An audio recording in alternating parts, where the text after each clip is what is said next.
So let's start with Kim. Kim, I'm ready. Kim, do you have any advice on being radically candid when your employees are remote and you can't speak in person? Yes, that is a really hard situation, and one that I personally was in for a long time. When I was pregnant with twins, and my doctor said, is it okay if I travel? Because I was managing teams in 20 different countries.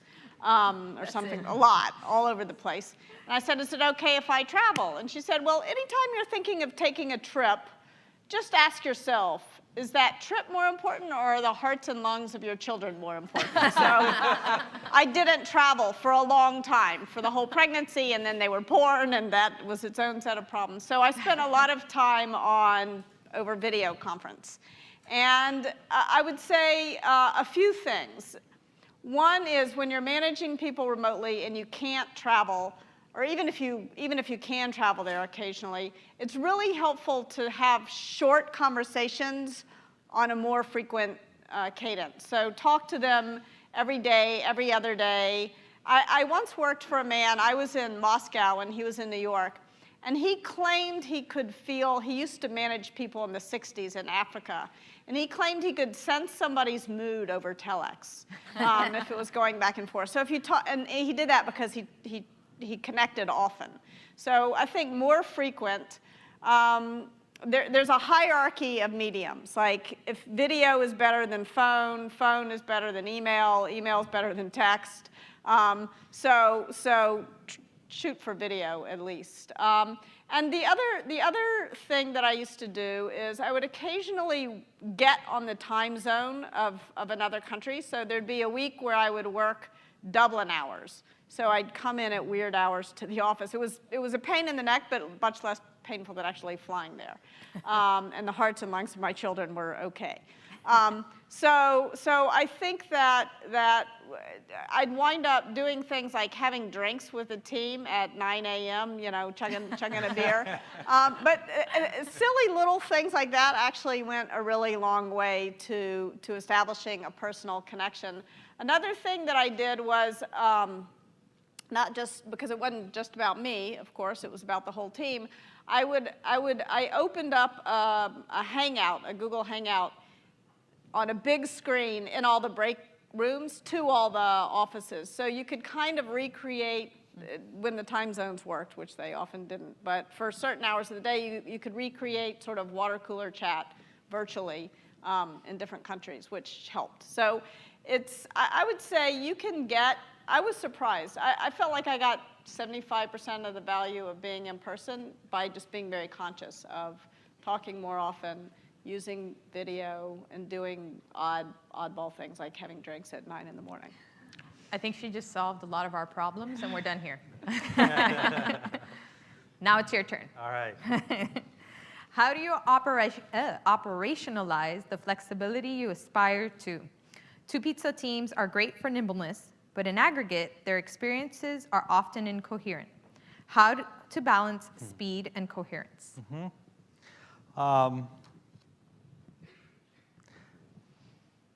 The answer is deceptively simple. And it really is service. And this really struck me a while back. A guy from Amazon gave a talk at a place where I was also speaking, and he was talking about these microservice teams and so on and so forth. And he talked about how it allowed them to work in isolation. And everybody in the room went, they didn't like that. And then he explained that he didn't really mean in isolation. When we do it wrong, we tend to do it that way. We create herds of cats that are kind of, I'm doing my thing. And what I was trying to say today is, and the thing that I forgot to say at the very end is, not only is this service mind shift important, it's the hardest one. But what it's really about is all of us sort of looking out and asking, what is the relationship between what I'm doing and something larger?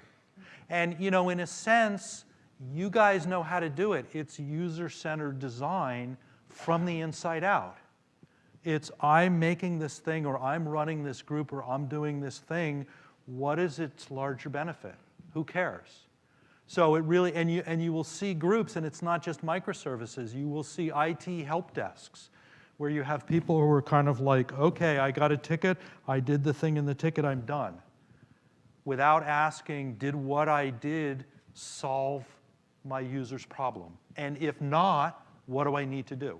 And so we can create this sense of isolation and lack of coherence at all kinds of levels. So I think the remedy is, on the one hand, really simple, and on the other hand, it's really hard. It's looking beyond ourselves and just asking from the bottom up, okay, what is the big picture around me, and how do I participate in that? Being human in a lot of ways. Yes. Yeah. Ophelia, can you say more about that producer role you discussed? How do you look for, how do you train them up? Who do you look for? How do you train them up? Do they have a career path? So, yeah, it's been interesting because I don't, like I said, we have someone in this role now since last July, and I think that they've really helped to shape our thinking moving forward as well. I've started to really think more about that balance between business and design, and I think most designers wouldn't be happy in this role, so I think we started to think more about a specific type of designer who actually wants to be more of a PM, or someone more with business training who has design thinking kind of exposure and experience. So we haven't had to look for a new person since then, but I think that that's our thinking in terms of like current state. There's not a clear career path per se in that role. I think that one of the things that we've often done, and this is true within our organization as a whole, is really thinking about how can you grow within that role. So, I think that the level of independence and kind of ownership over projects can change over time, and we have the flexibility within our organization to then adapt kind of compensation and titles and things like that as appropriate. So we'll have to see once we get there. And I don't think I answered the third point, but I don't remember what it was. The career path was the third. How do you train them up? Yeah, so, what we've really been doing, because the reality is this role is what I've been doing for the last 8 years, and I can't be part of every single project, nor should I, to be quite honest. And so I think that a lot of what we've been doing is really thinking about how can we get them kind of organizational exposure, so really diving deep into projects and then really partnering together to talk through the organization and how it works and people's priorities and where they are in their thinking. And I think within our team, that's what's, I think, a bit unique, is that within our organization, just simply having a design team without an organizational partner, it would be really difficult to navigate through the organization. So we really partner together to kind of plan for how we approach things. And then they spend a lot of time with the design team to really understand what their insights are that are driving specific projects. Great. Back to you, Kim. Some people just can't handle the truth. I am one. I hate difficult conversations. Ask anybody at Adaptive Path. It's awful. So how do you deal with personalities that experience truth differently than you do?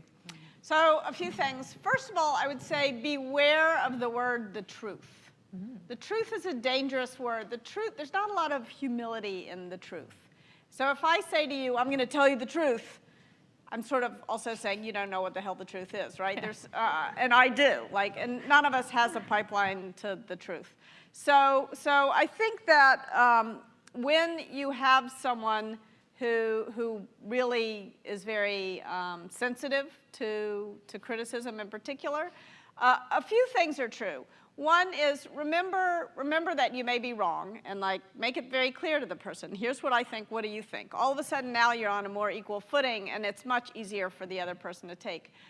Generally, also I think remember that clarity gets measured not at your mouth but at the other person's ear. right? So if you're going to criticize me, you got to pick up a 2x4 and hit me over the head before I'm going to even hear it at all, because I'm inclined to think well of myself. I don't know. I'm stubborn. Something. But if you're talking to my younger sister, for example, you can be much more gentle, and she'll hear it, right? So that's another reason why it's important to have those conversations in person, is because you can see whether the person has heard you, usually from their body language, but even before they respond. I mean, sometimes you have to ask them to spit it back to you, but usually you can sort of tell. So I think that's really important. I also think it is really, we tend to want to avoid other people's emotions. This is part of the danger of being just professional, is that we feel like, often when I coach people through this, they'll call me after a conversation and they'll say, oh, I failed because the person got upset. Just because the person got upset does not mean that you failed in delivering the message. In fact, it may be the strongest signal that you could possibly get that you succeeded in delivering the message. Criticism stings.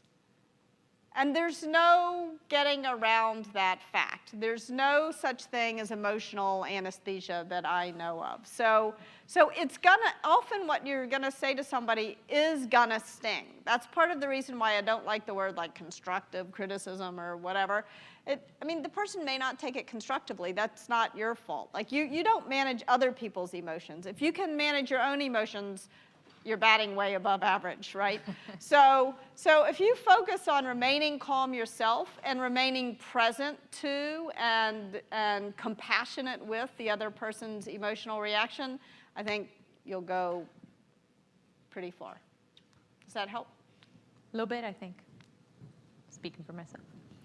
Jeff, for design organizations, we often talk about centralized versus decentralized. How do you shape a design organization to deliver on these promises? I have no idea. I tend to shy away from explicit organizational design at that level, partly because I'm not a management consultant, partly because in my experience it's not the most important thing. To me, what's important is behavior. And again, having worked for agencies and third-party service providers and developed really healthy customer relationships that really bridged gaps and really dissolved boundaries, I don't actually see that as an obstacle. Again, it's what is your working relationship? And I mean, you said that's being human. I think it really is at the human level more than the organizational level. So I don't know. That's human. And honest, I like it. Ophelia, how do you avoid creating Lonely Island or Stockholm Syndrome for those embedded within? Yeah, so I mean, as I mentioned, I know we recognize that that's something that we need to watch out for. As I said, we don't have someone in this role yet, but we've certainly been thinking about things like ensuring that they have space and time with our team, whether it's trying to, we don't want to be rigid about like Mondays and Wednesdays, you need to spend time here, but trying to think about what is that right balance? Is it kind of like 60-40 or whatever it might be? And also to be thinking about how we can bring them into our projects as resources as well. So, we've started to think about moments within projects that are kind of all hands on deck, where we might be doing research in the field or having an ideation session where we want to incorporate everybody from the broader team together. And so ensuring that that person is involved in those things as well, and in other broader team things as well. So they're part of the team, although their work is focused in a specific area, and oftentimes they're interfacing more with operational teams. We'll see how it works. Cool. And we have 28 seconds for one more question. All right, I'll talk fast. You got it. Does radical candor have to be tailored based on the culture of the company/team? It has to be. Not only does it have to be tailored a little bit on the country, the company, the team. It has to be tailored for the individuals. I just said, if you're talking to me, you're going to say it one way. If you're talking to my sister, you're going to say it in a very different way. So I think that if you're in a situation where the culture around you is very ruinously empathetic, which I would suspect a lot of us are, then you probably have to work a little harder and spend a little bit more time moving up on the care person. You have to sort of caveat before you jump in, I'm going to tell you something it's hard for me to say. I hope it's not hard for you to hear. I'm just trying to be helpful. Do you want to hear it? So whatever, you sort of spend a little more time and energy showing that you care. Whereas if you're in a situation that is more obnoxiously aggressive, then you need to make sure you're working really hard to show that you're willing and able to challenge people. Great. Does that seem fair? Seems fair to me. Do I get 30 seconds to revise my last answer? Actually, is that okay? I'll give you 10. Okay. 10. Somebody count. I think it's possible for a centralized design organization to work. I can tell you how to make it fail, which is to treat it as a point of control and a point of separateness and a point of we know and you don't, and we are the arbiters of something and you aren't. It's like you knew that was the next question I was going to ask you, so cool. Well, thank you guys so much. I think we've all really enjoyed your talks today. So thank you for your time. Thank you. Thank you.